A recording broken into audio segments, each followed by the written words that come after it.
Welcome back to the Matter of Facts podcast on the Prepper Broadcasting Network. We talk prepping, guns, and politics every week on iTunes, Stitcher, and Spotify. Go check out our content at mwfpodcast.com on Facebook or Instagram. You can support us via Patreon or by checking out our affiliate partners. I'm your host, Phil Rabalais, and my co-host, Andrew Bobo, is on the other side of the mic, and here's your show.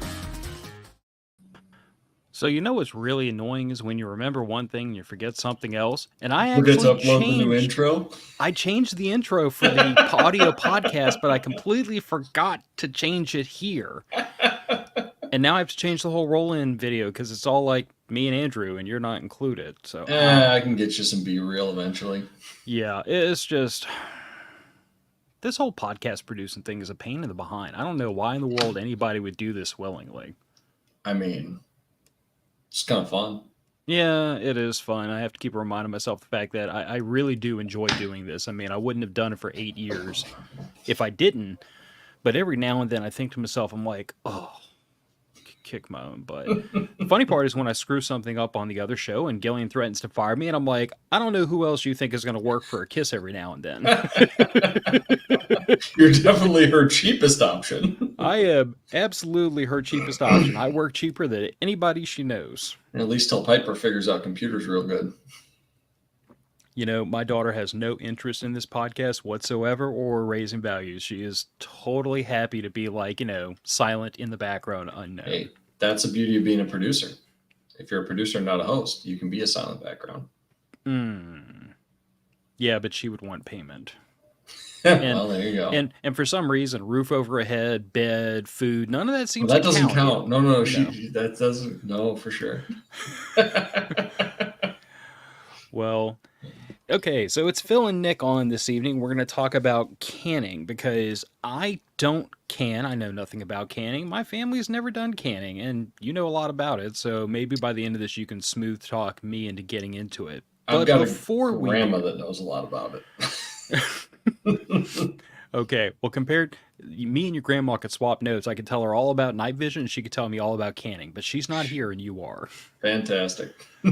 First, though, I do have to give a shout out to all the patrons. Thank you for supporting the show. You make this not be a financial drain on my pocket, which I deeply appreciate. It's not like we make money doing this, but it's really nice not to have to cut checks for like, you know, $600 in a month to pay for bandwidth and stuff like that. So it's really cool that y'all chip in a couple of bucks and listen to us ramble on.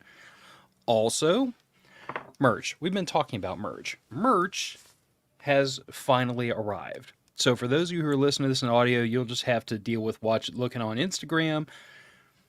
But the first proofs from the batch that we sent out to Southern Gals are done. The Apocalyptic Warlord shirt is kind of a riff off of Street Fighter. I personally think it's hilarious because if you're into my humor, then that should resonate with you. And then there's What Would Bert Do? If you don't know who Bert is, I question your life decisions. And, you know, maybe I'm just the only weirdo that grew up thinking that a guy with a rec room full of guns and a cute wife was like something to aspire towards in my older age. But I'm halfway there. I mean, you know, I don't have an elephant gun. I should fix that. Actually, I know a gal that's got one for sale. Yeah, that's the last thing my checking account needs to find out about. 460 Weatherby. Your shoulder doesn't need it either. Neither my shoulder, nor my checking account, nor my daughter's college fund, nor my reloading bench. None of those things need to know anything about a 460. I still have this weird urge to build like a 458 SOCOM upper, and I'm cringing at that already. Yeah. You know, if you have a purpose for it, they make sense. Hog hunting, fantastic. But how many hogs are there in Louisiana right now? Honestly? Yeah. I almost got a call from my wife's uncle to go out there with my night vision rig and smoke a whole pack of them several months ago. Well, it sounds like you have justification. Yeah. Well, the problem is, like, he told me about this, and I was like, okay, I got to really quickly get a hunting license because in Louisiana they changed they did relax the laws, thankfully, but they've deemed hogs to be outlaw quadrupeds, so you can take them in, like, there is no season, there is no bag limit. You find them, you burn them down, period, end discussion. Sure. Daytime, nighttime, doesn't matter. Night vision, no caliber limitations. It's like shooting Nutra on the levees out here. Like, you find Yeah. a hog, burn them down. The only problem is you have to have a basic hunting license, and at the moment I didn't have one because I didn't grow up in a Uh, family of hunters. And by the you got to time get I under got safety. the hunter safety course and the hunting license, I called my wife's uncle, and he was like, "Yeah, my neighbor put a trap out for him and got like the whole bunch of them." Oh yeah, the traps are super effective. Yeah, unfortunately for him, we do have a hog problem around here, so they'll be back sooner or later. And when they do, I got a PVS 14, and I mean he burnt down three of them, I think, with a 5.56. Nice. So they're Oh, you not, can do it for sure. yeah, they're not enormous hogs. Like you could knock them down with the 5.56. Well, But if shot I had a placement's four, going to be critical. yeah, but if I had a 458, I'd be a little bit more enthusiastic about the proposition. Oh yeah. I mean, 458 will do everything but converting them to bacon on the, like right there in the field. For sure. Also, Prepper Camp is coming up in September. It's just a few weeks away. If you're interested, you should go to preppercamp.com and you should find out about it. It's probably pushing it a little bit to get in this year. Like, you could still get tickets, but I don't know where in the heck you would sleep at this point because it's getting really close and the place always sells out. So if you're curious and you think you can swing it, it's worth looking into. And if you can't swing it, then myself and Andrew and my wife and my daughter will be out there this year along with a whole bunch of other miscreants. And I'm sure we'll be talking about it afterwards. So, Nick, why canning? What is canning, first of all? All right. So everybody's familiar with canned food at the grocery store. So this is how you did it at home back in the day. Glass jars, lid, ring, a little bit of heat. The whole purpose behind it is it gives you energy-free food storage. Once you're done with the canning process, the food is fully cooked. The food is shelf stable, so no refrigeration, no freezing needed. You don't have to cook it when it's done. I mean, it might not taste that great cold, but the stuff will last a considerably long time. I don't know if this will show up on camera. Oh yeah, this is my uncle's batch of hot peppers from 2021. We're still eating through that because he grew, I think, like an eighth of an acre of just hot peppers and canned them all. They're fantastic, by the way. It's pickled garlic and hot peppers. This one, applesauce. So essentially what it gives you is it gives you food preservation at home, at scale, whatever scale you feel you need. If everybody's probably seen the ball mason jars. That's what I use. That's what a lot of people use. They're one of your better brand of ones, more reliable. I mean, it's kind of a low cost deal on the long term too. The jars are reusable. The rings are reusable. Some people argue the lids are reusable. I've never tested that myself, but there are people that claim that you can do it just fine for a few uses. It just kind of, it extends the lifespan of whatever you're growing in the garden, whatever you buy from the local farmer's market or anything like that, from days, weeks to years. So, And I'm assuming it's doing this by putting the food in a hypoxic environment or oxygen-free environment. Essentially, yeah, hypoxic or a high acid or a super high sugar environment. Yeah, that all makes sense. Yep. I mean, that's all gonna keep bacterial growth to a minimum, and that's what you're really after. Yep, bacterial growth. It's supposed to keep to a minimum. It tries to keep the nutrition value as high as possible, but you are cooking it, so you do see some nutrition degradation. And realistically, as far as from taste perspective, at least over the course of time that I've had canned food on the shelf, I've never noticed any taste degradation over the course of I think the oldest home canned stuff I've had has been 5 years. Granted, that's not what the USDA recommends you do, but it's worked for me. To hell with the USDA. Yeah, it works for me. Well, I guess my question is and I'm sure we're gonna get into this more later, but does the shelf life and the amount of taste degradation change depending on what you're canning? Because I know that my food storage method has always been fridge, freezer, deep freezer, Sure. and then dry storage is Yep. really a lot of where we have a lot of our stuff. And that's like we've tried to expand beyond just beans and rice, but that's a lot of our dry storage because the way I grew up, we always planned for, The freezer to fail. well, not just that, but like the way I grew up, we grew up on the Gulf Coast. So Hmm. it's never if you're going to catch a hurricane, it's how many years are you going to go before you get the next one. Or the big one. Yeah, or the big one. And, the big one can knock out power for weeks on end. Sure. So you No just problem. automatically assume if you don't have a generator, everything in your fridge and freezer is gone. If you do have a Yep. generator, your days are numbered. Like we've tried to make that a little bit more robust over time, but at the end of the day, like if the power was out long enough, everything in our fridge freezer and everything in our deep freezer is going to go, and we're going to be back to dry goods, which is why I've always put the majority of my effort there. But I know from dry goods storage, there's certain things you can get away with storing for a good long time in a bucket with an oxygen absorber, Sure. and there's other stuff that in the exact same environment, oxygen absorber, no sunlight, no moisture, it'll still go bad in say 6 months, whereas other things will last years. I have not found anything that I have home canned, either pressure canned or just water bath canned. Obviously, depending on what it is, determines whether you have to do water bath or pressure canning. And we'll talk about that later. But I've not found anything that didn't get better over the course of 6 months to a year. And I've not found anything that I was disappointed by after 2 years.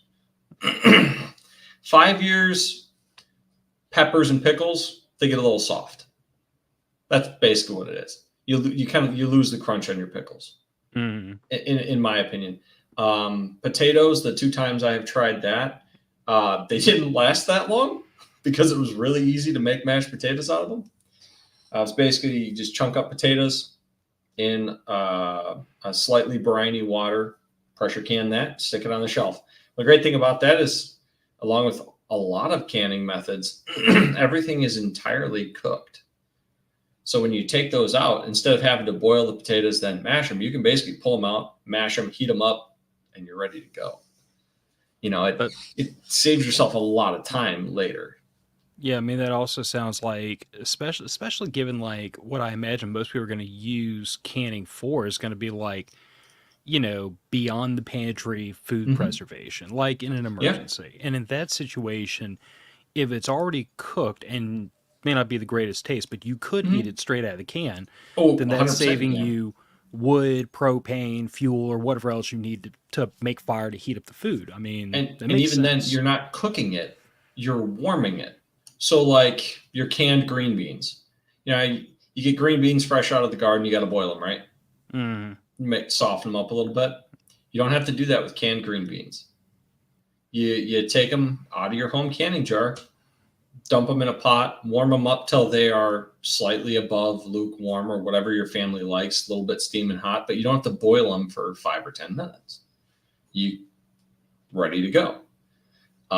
So sweet corn. We do sweet corn fairly often. A few years ago, one of my coworkers, associates, an old family friend of his, grew way too much sweet corn for any sane family to eat. So they were giving it away in like the big Rubbermaid tubs full, and just dumping those Rubbermaid tubs in the back of people's cars and trucks to get rid of the stuff because it was going to go bad sitting in the field. So I got 2 or 3 Rubbermaid tubs, went ahead and blanched it, cut it off the cob, threw it in the jars, pressure canned it, and we're still eating that corn. It's been 3 years. Granted, we don't eat a whole lot of corn, just me and my wife. The little half pint jar or whatever of it is good for us for dinner. But I haven't had to buy sweet corn in 3 years, and it tastes just the same. Doesn't take All up right. any freezer space. To me, that's the real gem though, is because like I've got like a can rack, and I've made a Mm-hmm. point of like trying to reserve freezer space for things that have to stay frozen. Yeah. So it's tons and tons of like bacon and sausage and beef and chicken and butter. You can can most of that too. Can't do butter at home, But if you want to, you can do, like, say, your stew meat. Hmm. You can can that at home in a pressure canner. It's not the easiest thing to do because you got to cut it all up, season it all, pack it. Not a lot of people like dealing with large quantities of raw meat. And you do have to have a pressure canner. I mean, that kind of can up the danger factor a little bit, which is another thing I wanted to talk about. Some of the stuff that can go wrong with home canning. Look, you're dealing with hot things. You're dealing with glass. You're dealing with a lot of cutlery because you got to cut up all of this stuff. So, obviously your normal safety precautions for boiling water, normal safety precautions for having glassware around, normal safety precautions for having heavy duty cutlery around. When my family does applesauce, this is one of that jar there. We'll usually do a couple bushels of apples at a time. So it's a half a dozen people at my grandparents' house and all playing around with knives, slicing up apples, cutting up apples, and a couple people boiling applesauce. Now, you ever been scalded by boiling water, Phil? Yes, on several occasions. So, all right. Unlike boiling water, boiling sauces and stews burn you much worse and longer. Better or worse than boiling hydraulic fluid, do you think? Probably about the same. Probably about on par. Especially because, like, there's a lovely memory from my Army days. Thank you, Nick. Yeah. You do not want that. So there are two different methods of canning. One's a little bit safer than the other. Neither one of them is extraordinarily dangerous. There's water bath canning, which you can do with any of your high acid foods. So think tomatoes, think some types of preserves like jam, jellies, stuff like that are really high sugar also kind of count. Hot peppers absolutely count. Pickles absolutely count as high acid. But when you start getting into things like meat, potatoes, soups and stews and stuff like that, especially denser stuff like stews, you have to move in. High starch, in other words. High protein, high starch, low acid. The key is low acid. And if you're worried about, is this high acid? Is this low acid? Go to ballmasonjars.com. They will have a recipe there for anything you're looking to can. And I do mean anything. There's also a national food safety website that you can go to, but the Ball recipes are far more all encompassing. When you get to the low acid foods, you move into what's called a pressure canner. So it's like a pressure cooker, basically, just way, way bigger. There's a couple different kinds. The American, they're all American or American clad, I think, makes a 100% cast aluminum with a metal on metal seal. That's kind of like your gold standard of a pressure canner. It's got a dial pressure gauge so you can read how much pressure you're building. Then there's what you'll find at like your local Farm and Fleet, Menards, Home Depot, anything like that is a stainless steel vessel with a little wobbler weight system that you set the amount of pressure in there based on the amount of weight you put on that little relief valve. If you follow the instructions on those and you keep them clean, they're perfectly safe.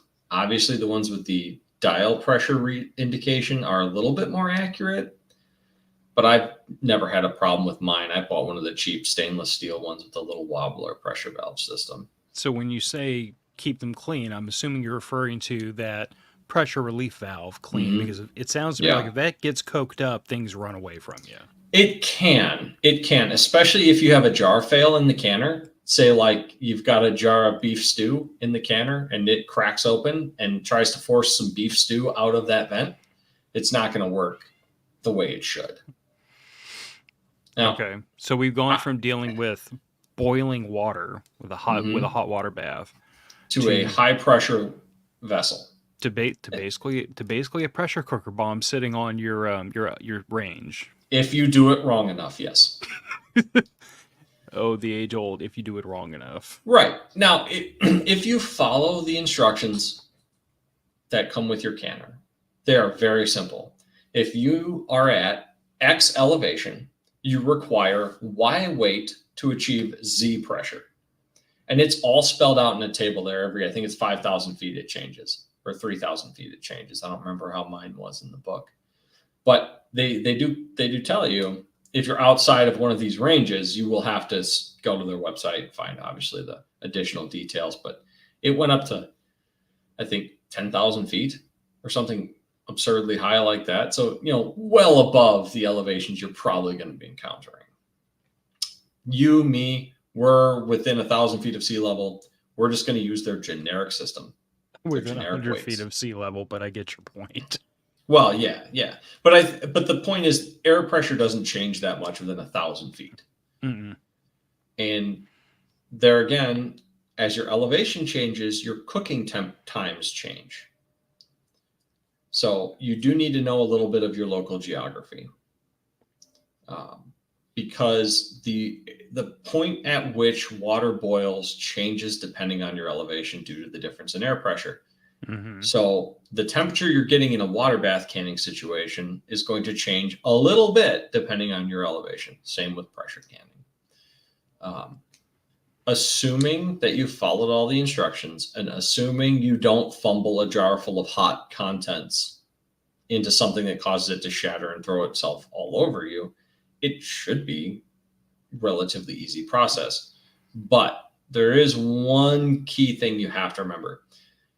If you are going to go away from proven recipes, your cook times may vary drastically. The density of what you're cooking is going to directly affect how long it takes to heat it all to the point where you denature the bacteria that cause, say, like botulism. Mm. Botulism is a real danger in home canning. That's why home canning and store canning, they've got these little buttons on the top. As you notice, this one, no matter how hard I push on it, it doesn't move. That means this is safe, and it will continue to be safe until this pops up. Same as checking a jelly jar at the grocery store. Yeah. If you can push that little button, that means that jar is not sealed, and it at some point was opened. Now, I've never gotten sick from home canned food. I know people that have. I'm sure it happens, but it's all about mitigating your risks through following the procedures. So, for instance, tomatoes. Tomatoes is a super easy one to do. All you got to do, blanch the tomatoes. So you get yourself a pot of boiling water.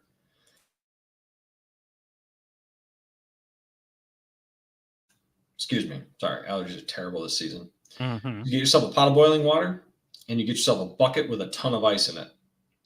You stick the tomatoes in the boiling water for 30 seconds to a minute. That loosens up the skins on them, and it kind of starts the cooking process. And you take them out, throw them in the ice bath to shock that skin, get the rest of that skin off. Then you can take it over to your cutting board, dice it up, throw that and all their juices into jars as you go. Once you get a jar full up to within, I think it's, a half inch of the top of the jar, you take your ring and your lid, the lid you've already, so you do have to warm the lids up a little bit to soften the rubber on them. So usually in a pot of like simmering water, just take the lid out, throw it on top, throw a ring on it, tighten that down, and then you put it in your water bath for, I think it's like 15 or 20 minutes. I don't remember the exact amount because I have the recipes sitting with all my canning equipment, and I try to keep those handy at all times. I'm sensing lots of parallels to like ammunition reloading, which I think you're also into. Yes, absolutely. Okay. So the more you talk about this, the more I'm sensing parallels developing. It scratches the same itch. And if you are diligent about your reloading, it's perfectly safe. If you are diligent about how you do your home canning, it's perfectly safe. And if you do either wrong enough, it can explode. Yeah. So, people have been doing it for a long time. In fact, home canning in glass jars, I think, predates tinned food sold in supermarkets and the like, but I'm not 100% sure. The other big danger of home canning is the sheer weight of all the canned goods. I think I figured, all right, so a 2x4 foot shelf one layer of quart jars is going to weigh about 144 pounds. Okay. So I'm sensing more parallels to reloading where people don't take into account the fact, the structural integrity of a shelf when Right. you have boxes and boxes and boxes of lead sitting on them. Exactly. One full quart jar weighs around 2 pounds, give or take, depending on what you put in it. Yeah, well, I So mean, you the can, proportion of whatever's in it to liquid, I'm assuming, but still, right, that and the weight of the glass jar. right. The glass jars aren't that heavy, but 8 pounds to the gallon, 4 quarts in a gallon. Quart's about 2 pounds, even if it's just full of water. So 2 pounds and up. So, make sure your shelves are sturdy. Make sure your shelves are bolted to the wall, because Pro if you tip. have your shelf loaded front facing like a grocery store, so all your oldest stuff is up toward the front, and as you eat through it, you move more of that weight to the front. All it takes is a little tot climbing up on that shelf and putting a little more weight on the front to start pulling it over. We've all seen how that can go. And then you've got hundreds of pounds of glass and whatever miscellaneous food coming over along with the shelf on top of whoever was messing around on it. So, I mean, if you build your shelves like I build my shelves, it won't be a problem. But I build my shelves mostly with 4x4s, 2x4s, and 3/4 inch plywood, because they also double as my reloading lead storage. So they're overbuilt. Yes. But, if it's like anything else, if you follow the established instructions, it should be fine. And you can find any recipe you want on ballmasonjars.com. They've been in the business for probably over 100 years, and they don't publish anything that they have not proven in a lab. So, you got the one that time going that for the you. liability lawyers are working on our behalf. For sure. I mean, a lot of these recipes, some of the recipes are 50, 75, 100 or plus years old. I mean, we do a homemade barbecue sauce that my great grandmother made the recipe up herself on the farm. And it's not a approved recipe by any liability lawyer standards, but it's been working well for our family for 4 generations, 4 generations. And nobody's gotten sick off barbecue sauce. So we got that going for us. So what I'm hearing is the first time somebody does get sick, you'll extend the cook time by 5 more minutes. 5, maybe. Yeah. Or we'll blame it on the meat. That'll work too. So, like, what do you need other than jars, lids, and rings? And so, just for the uninitiated, because, like, I know this because my wife goofs around with ball jars, not for canning, but for other things. The lid is the thing that sits on top of the jar. The ring is the part that screws on. So the lid is this flat part right here. That is separate. You might be able to see if I turn this sideways, this little seam right here. This outer portion is the ring. That is reusable as many times until it gets rusty. So if it starts to degrade, it no longer tightens down good, or you smash it. They are just made of like a thin tin, so you can crush them if you try really hard. The glass is reusable until you shatter it. The lid, again, some people claim it's reusable. I don't reuse them just because they're extremely cheap. I can buy them for, I think it's 10 or 20 of them for a few bucks. So I just have a few thousand of them downstairs on the shelf. It kind of sounds like the potential in lost food is not worth trying to save a couple of pennies. Currently, yes. Maybe in a situation where the supply chain was crippled beyond anything we've ever seen, it could be worthwhile. But, to me, it's not worth it. Another really important thing you need is a funnel. I'm talking like a big funnel. They make canning funnels that are sized exactly to the various jar sizes. This is a wide mouth jar, so it's almost as wide as the entire jar. I prefer these. It's easier to get food in and out of them, especially if you got stuff like peppers, pickles, asparagus, if you're going to can that. The longer stuff. Is there any justification to not use a wide mouth jar other than cost? maybe cost? Cost. The I narrow was mouth gonna. jars are ever so slightly cheaper. It's like $1 a pack cheaper or something like that. At least last time I bought them. I have not bought jars since, oh gosh, it's probably been 5 years since I've had to buy any jars. When me and my wife first started planting a garden at our first house, we bought a bunch of jars the year before we started the garden. We knew we were going to start the garden. I knew we were going to have excess. So in the middle of winter, once all the harvests are done, your local hardware store will have a sale on their glass jars, their lids, their rings, their funnels, their water bath pots, their pressure canner pots. Buy all that stuff then, because it's about half the price. What time of year you said? Winter Hmm. to early spring. I think I know what I'm getting myself for Christmas. Watch for the clearance on that stuff. It usually starts to happen, after Thanksgiving, after all of the major harvests are done, when the farmers markets are starting to shut down, that kind of thing. Now, down by you, it may be a little bit later than up here by us, just because of your longer growing season. Maybe a month later, maybe like November, December, something like that. But Well, yeah, it should happen.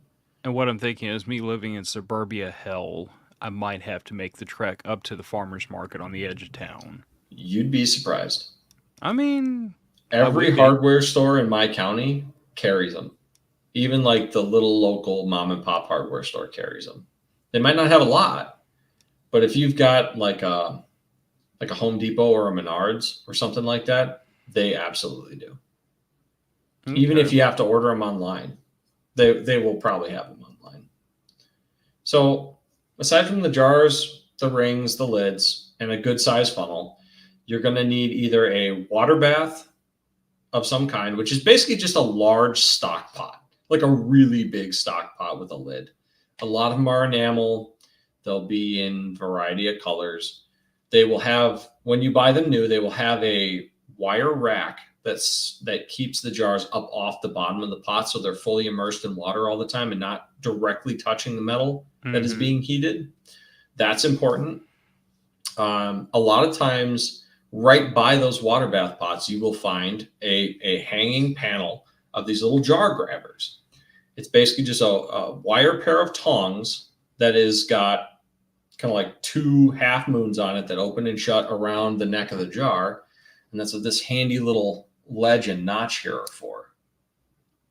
So you grab them right with that, so you don't have to stick your hand in the boiling water to pull the jars in and out of there. I recommend having one of those little retractable magnets that you find at the auto store for getting your jar lids out of the simmering water when you're warming them. So then you can just stick it in, grab 1 or 2 lids out, separate them, drop the ones you don't need back in, take the one you need, throw it on the jar. So in other words, they need to stay warm until you're ready to actually warm but not hot. Yeah, warm but not hot. You want it, above body temperature.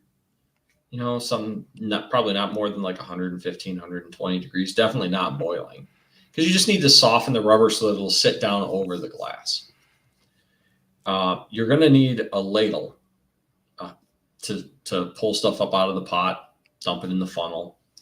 I recommend also having a bunch of garbage beach towels. The ratty ones that your wife won't let you take to the beach anymore that you used to dry the car with, those work perfect. Lay those on top of, say, like a folding table, your countertop, whatever, just to catch all the mess. Because you're going to be taking, so if you do, say, the quantity of tomatoes that I usually do when I do it, it's like 4 gallons of tomatoes at a time, cut up and thrown in a pot and warming up. You're going to make a mess. You're going to spill stuff on your counter. You're going to spill stuff on the sides of the jars. The jars are going to be hot, especially once they come out of the water bath or the pressure canner. And that towel just acts as a nice insulating layer so that you don't shock the glass or shock your countertop. I have heard of people cracking stone countertops, putting a bunch of jars that are hot out on them, because it creates so much heat that it gets like a thermal shock in the stone. I haven't heard of it happening with Formica. The other thing I recommend is a temperature probe. So there are canning thermometers that you can just stick over the side of the pot into whatever liquid you're making up for the canning. In the case of like tomato sauce, you want to go ahead and make sure that is as hot as possible, up to, I think, I can't remember the temperature. I should have brought that. I should have brought my recipe book with me, but I didn't think about it. Do you think an IR thermometer would substitute? Because I know for some things It it doesn't could. behave itself very well. I don't know. I've never tried to use an IR thermometer on liquid. I don't own one. And see, I haven't either, but I mean, I have one for like my coffee roasting It because might work. you can check bean temperature really Yeah, the quickly black and beans easily. would probably work pretty well. I imagine it would depend on the color of the sauce. And see, my thought is almost more of like sometimes with highly reflective things, it really Right. pisses off that IR thermometer because Outside of the yeah, pot might be a problem then, unless you have like a black stock pot or something. yeah, just had that thought because I'm trying to think Yeah. around what we're saying. You could. Some people use like for jellies and jams, like a candy thermometer. That's a really fine thermometer, but canning thermometers are $4 or $5, and they'll be in that same aisle. There's a little metal clip on the side of them. They'll clip right over your pot. Makes it nice and easy. Buy once, cry once. Exactly, and it really isn't even that expensive. Um, when we got started on it, I think I put $75 or $100 total into canning stuff. We didn't start with pressure canning. We just did water bath canning, garden vegetables. So That was going to be my year next question. Was you've been talking a lot about like what's necessary to start with hot water bath canning, but Mhm. since we already said that there were certain things you had to pressure can, Yep. is there a justification? Like, if you know this is what you're going to do, is there a justification not to just go straight to pressure canning and pressure can everything? Or are there certain things you really have to hot water bath can and other things you pressure can? Pressure canning takes longer for things that you can get away with water bath canning. Okay. So, in other For words, two reasons. if you wanted to, you could just pressure can everything. Yeah, But I don't think that's. I don't know of anything that you couldn't pressure can.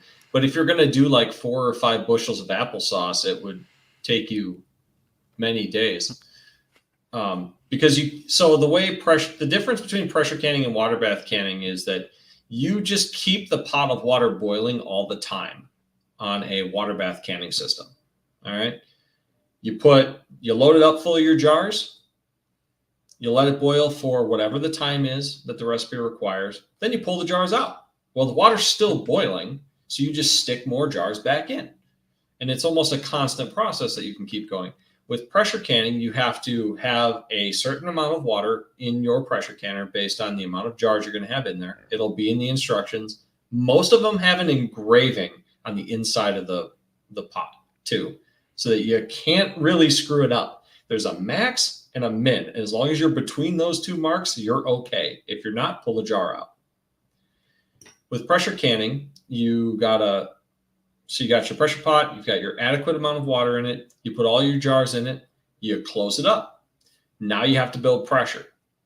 The time that it has to be in that is determined by when the pressure hits the adequate PSI rating, or when the little wiggler starts to do its thing and dance around.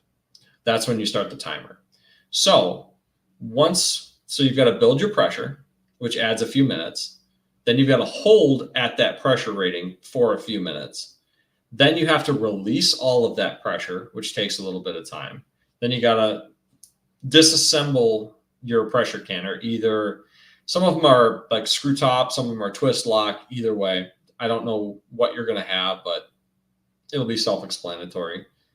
You can take that off. Then you can take all the jars out, put new jars in, close it up, and you got to build pressure again. Start the clock all over again. So water bath canning, you can do a higher volume in a shorter amount of time. You can also use larger vessels. So I think my water bath canner is a 30 quart. So I can fit, I think it's 9 or 10 quart jars in it. My pressure canner, I can fit 4 quart jars in. So it's more of a matter of efficiency, I suppose, why you would largely choose one over the other when safety's not a factor. I mean, it makes perfect sense. I'm thinking around the corners And because inevitably someone is going to ask. Well, you can use a pressure canner without the lid on it and use it as a water bath canner, but it's just smaller and more expensive.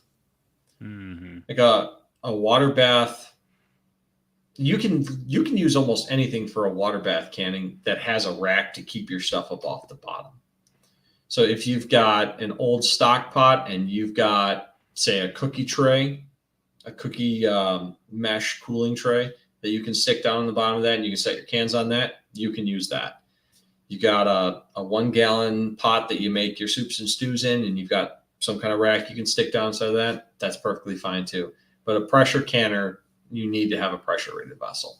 And those go up quite a bit in price. They're, I think the one I bought was $75 or $100 when I bought it. The really nice ones are in the $500 range, $400 to $500 range. So, a lot of people will try to tell you in the prepping forums and the prepping groups that if you don't buy one of the metal on metal seal pressure canners, you're doing it wrong. I have had the same seal in my home pressure canner the entire time I've been doing canning. So 4 or 5 years. So I bought 5 of those seals.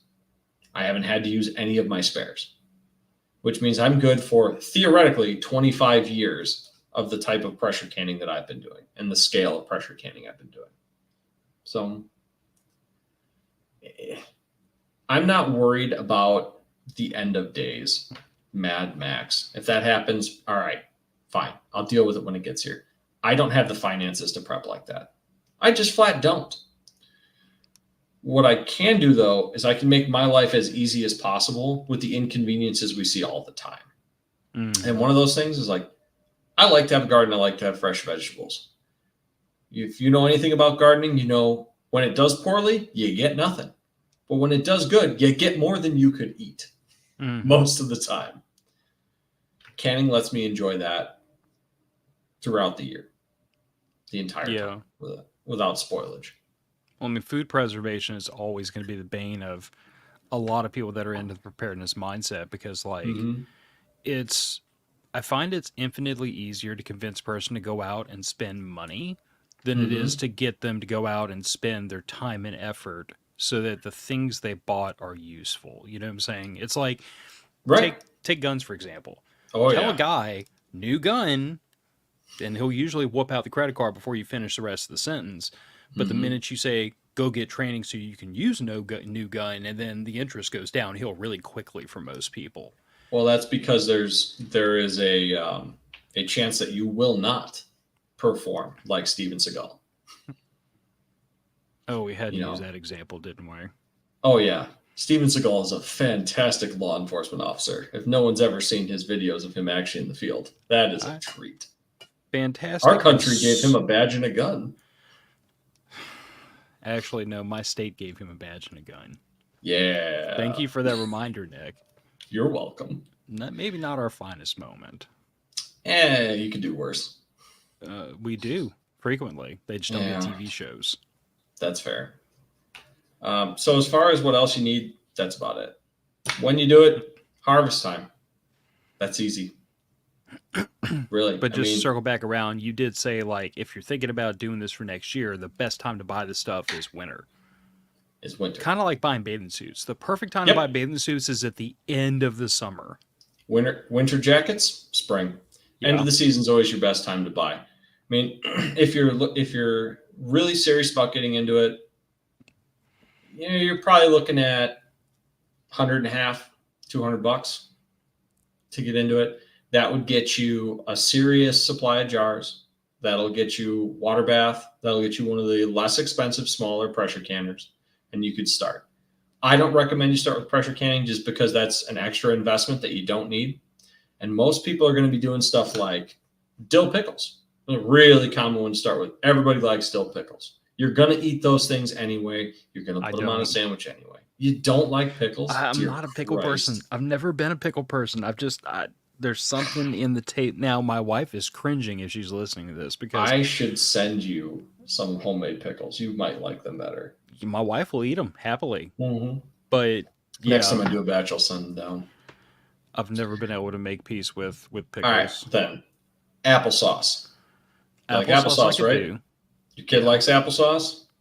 All right. Not so much. Now, I am married to a Sicilian lady who makes some of the best frickin' homemade spaghetti sauce you've ever had. That you can can for sure. That's high acid. Anything with a tomato base works really well for water bath canning. I Oh, I mean, know it. how Ask long my does it take cast your iron wife to after make a she gets batch of done with it. sauce? Uh, I mean, like an evening's worth of sauce and a little bit of leftovers. I don't know. Hmm. Not too long. Well less than 45 minutes. Yeah, half hour. Yeah, about that. You can make a year worth of sauce in about 3 or 4 hours. And then there's no 30, 45 minutes of getting it ready beforehand. You pop the jar open, you warm it up. It's just like you got it out of the store.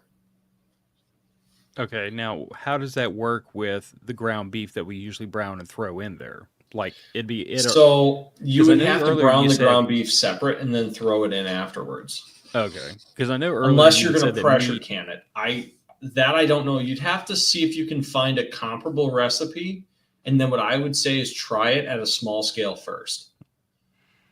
Because worst case, if you make a jar of it, all right, you wasted 15, $20 in time, and you just dump it, clean it out, get rid of it. If like it doesn't if it seems like it's creating gas or something like that would pop that top up. Mm, Um, you know, do you guys have a farmer's market nearby you? quite a few actually. Yeah. Okay.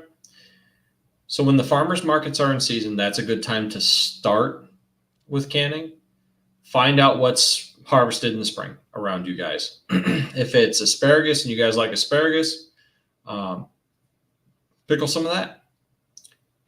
Pickled cucumbers, as far as for pickles, great thing to start with. That's all water bath canned. If you want to do, say, quicker pasta sauce, and you've got some tomato plants or maybe neighbors that always grow way too many tomatoes and you can get them for free, grab those, crush them up, sauce them ahead of time, put the sauce in the jars, throw that jar on the shelf. Then you don't have to worry about having fresh tomatoes in the house. I mean, I do most of my canning when I do have a garden. We don't this year. Um, I do most of it from like June, July, when some of the early stuff starts coming in, to like Thanksgiving. By Thanksgiving, most of it's usually done. Um, you can largely get away with canning pretty much anything you're growing in a home garden if you find a recipe for it. Um, I don't know about pumpkin. I did see something recently where they were saying you probably shouldn't home can pumpkin because of the density of like pumpkin puree for like pumpkin pie. I could see that and the fact that I don't think pumpkin's especially acidic. It's not. It doesn't. I believe you have to pressure can it, and I don't know for sure if people are finding out that it's unsafe recently. So I would look into that one. But like apple pie filling, you can absolutely can that ahead of time. You can do any of your fruits, anything like that. So based on your recipe book, like is there a lot of call for adding sugar or salt or anything like just as an extra Sometimes, preservative? Okay, sometimes. So pickles, heavily on the salt. makes Um, sense. a lot of vegetables, heavy on the vinegar. So like these pickles or these pickled peppers and garlic here, this is, I think, 50-50 water, vinegar. And then I think I want to say per jar, there's like a teaspoon or half a teaspoon of salt added to it. But it's the vinegar, the salt's there for flavor. The vinegar is there to get the acid up in the environment, just like with cucumbers for pickles, just like with asparagus for pickled asparagus. Uh, One big thing that you're going to want to make sure you do, don't use table salt. The iodine in table salt will discolor your food, Ah, and it will look weird and it will taste different. So kosher salt is your friend. I If never even any thought of canning that. recipe calls for salt, kosher salt. It's the only thing I keep kosher. It never even occurred to me not to use iodized salt or just table salt. Yeah, it does make a difference. Now, would it ruin it? No. Is it going to look kind of funny? Absolutely. It's going to have more of like an orange tint to it, which if you do say like, a classic recipe is pickled onions and cucumbers for sandwiches. You put a lot of turmeric in that anyway, they're going to have a slightly orange tint to them anyway. So would it matter so much? Probably not. But I've never tried it. I've always just used kosher salt. And a lot of times you can get that kosher salt in the same exact aisle that you buy your ball jars in. It will also be on sale around the same time. And that stuff does not go bad. So now my question is there anything you explicitly cannot either pressure or hot water bath can? Dairy. Okay. Dairy, butter, cheese is not safe for home canning. That, as far as I am aware. There may be recipes people are doing that they claim are safe. I don't know of any safe recipes to do so. In fact, most things I see say explicitly not to add it. So like if doing chicken Alfredo sauce at home, probably not a great idea. That's mostly dairy. Yeah. And a lot of butter. You can do, shockingly, French onion soup. I have seen canning recipes for French onion soup, but you have to swap the butter that you saute the onions with for like a vegetable oil or an olive oil. Oh. I've tried it. It's not as bad as you think. It uses a lot less oil than you think. I could go for the olive oil. I have an aversion to vegetable oil. Yeah, me too. I tried the olive oil version. It was good. It was not good enough that I made a bunch. So like, if I had to, sure. But when am I also going to have that many onions that I need to make 5 gallons of French onion soup? Okay. But, so all dairy is off the menu. Pretty much. Sounds like vegetables, meats are okay. Fruits if fantastic. You're making like jams or jellies. And actually fruits even without jams or jellies. I believe you can, like peaches in their own juice and a little bit of water, you can can at home. That would be a pressure canning, I think. Yeah, that'd be a pressure canning situation. But with the amount of sugar in applesauce, that's a water canning situation. And that stuff, I mean, basically you're trying to desiccate the bacteria or heat the bacteria to death. Those are your two options. That makes perfect sense. Mm-hmm. You've made this sound too easy. It's not complicated. It's really not. It's following a recipe. If you can bake cookies, you can can stuff in a water bath at home. You had to go to Can You Bake Cookies knowing I'm a baker, didn't you? I did. Also, I have to make snickerdoodles now, so you're welcome for that. I sent you the recipe, didn't I? Mm-hmm. Yeah, I have all the things. like I said, for that recipe specifically, the amount of sugar cinnamon they tell you to make is probably overkill. In my experience, you could half it and still have plenty to roll your snickerdoodles in. Yeah. And I personally skip the cream of tartar and I just double the baking soda in the recipe. Yeah, because that's in baking soda, isn't it?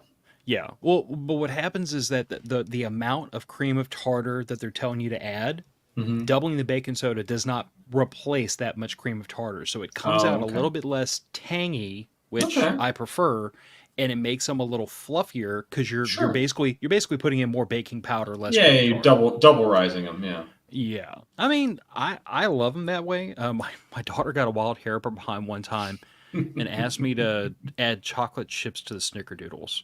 Huh. I don't recommend it because they weren't bad, but it's not snickerdoodles. Well, the chocolate chips totally obliterated the taste of the snickerdoodle. So they just tasted like chocolate chip cookies when they were done, which she wasn't really mad about. I mean, they weren't snickerdoodles. I love chocolate chip cookies, so. Yeah, but there are easier ways to make chocolate chip cookies. But anyway.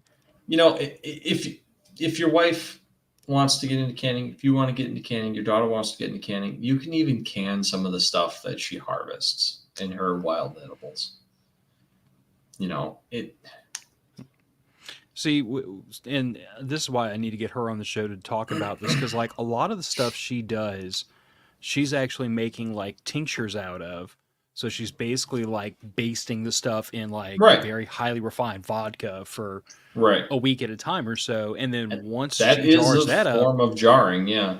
yeah, and once she's done with that, it's basically shelf stable forever. Because when does Right. vodka expire? When you drink it. Never. Yeah, but no, I mean, canning has always been one of those things that like I've never dipped my toe into because I've always been, you know, sometimes we get into a comfort zone, and my Yep. comfort zone has always been can rack and dry goods because Yep. it's what I grew up, it's what I've been Well, doing it's for easy. years. It's low effort. It is. And for Yeah. hurricane prep for you for down south, you guys, it is the easiest way to go. The only downside to canning is it's glass jars. And if a hurricane knocks over your shelf, your tin food might be a little bit banged up, but it's probably going to be okay for a week or two. Glass jars are not. No. Although, quite frankly, I mean, given where all of our food storage is, if that gets knocked over, the whole house is on its side, Right. and we have new You're going to be problems to deal having some with. serious problems either way. Yeah. So, is there Yeah. anything else to chuck in here? You know, at the end of this conversation, because like I feel like you've given us that canning 101 deep dive that I kind of wanted. If you have questions about it, if you want to see something more particular, there's a million YouTube videos out there. I mean, YouTube University for the win on everything. You know, um, worst case, call up one of your grandmothers. I guarantee somebody in your extended family has done it, man. It's well, at least around where I live. If you don't do it and your mom doesn't do it, I guarantee your grandma does. Down south, I can't imagine it's much different. I mean, you guys aren't that far removed from the back bayou having to settle mostly for yourselves. Yeah. I mean, around here, my great grandparents didn't get indoor plumbing until like the 1950s or 60s. There's I people know. down here that still don't have indoor plumbing. I know. That's what I'm saying, man. You know somebody that does it. You just might not know they do it. Yeah.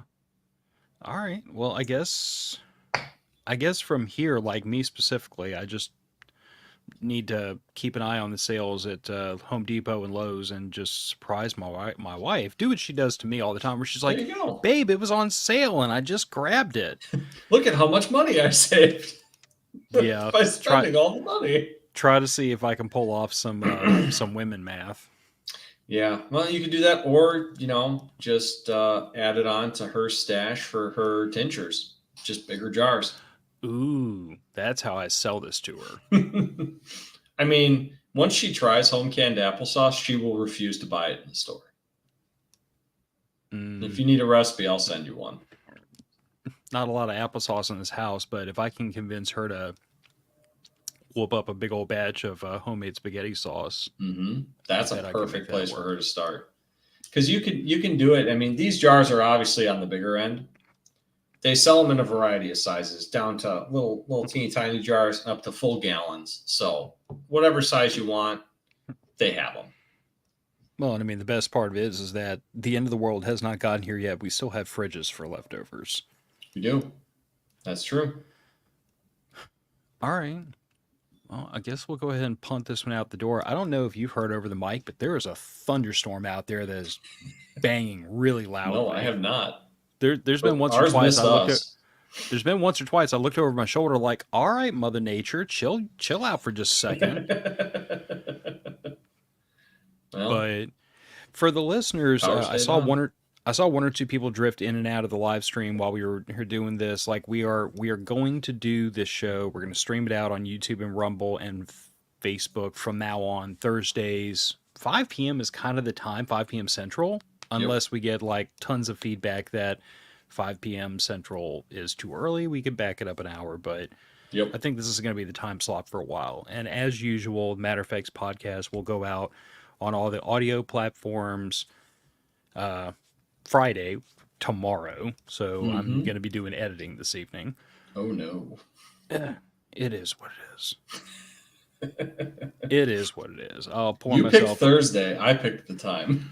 I mean, I'll pour myself like a fourth 32-ounce coffee, and I'll get it done tonight. There you go. That's the spirit. But Matter of Fact's podcast going out the door. If you want to know more about canning, you should look us up, and I'll point you towards Nick. And maybe we'll be having this conversation with my wife about all the stuff I can convince her to can once I embed the thought in her head. All right, we're out. Talk to y'all in a week. Bye, everybody. Later, guys.